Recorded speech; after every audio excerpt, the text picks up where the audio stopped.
Nasib pilu yang dialami bayi bernama Jehan ini viral di media sosial.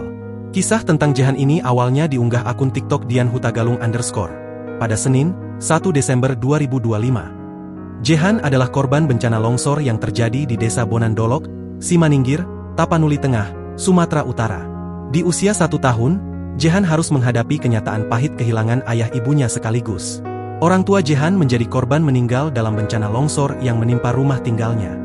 Bahkan jasad kedua orang tua Jehan disebut masih terkubur tanah longsor, belum berhasil ditemukan. Padahal Jehan masih membutuhkan ASI dari sang mama. Sudah 5 hari Jehan harus bertahan tanpa ASI.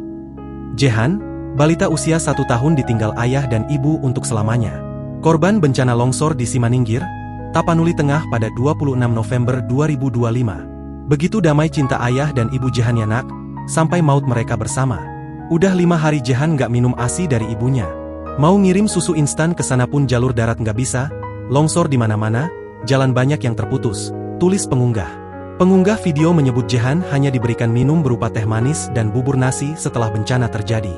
Cerita tentang Jehan ini pun langsung memicu empati dari publik.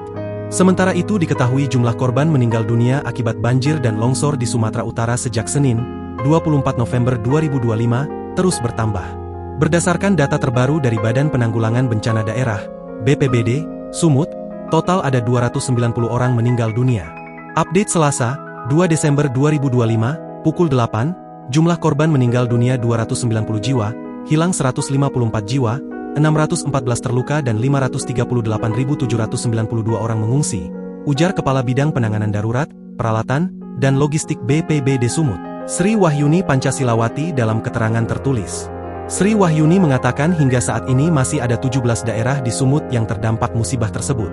Lokasi terparah masih berada di Kabupaten Tapanuli Tengah. Download Tribun X sekarang, menghadirkan lokal menjadi Indonesia.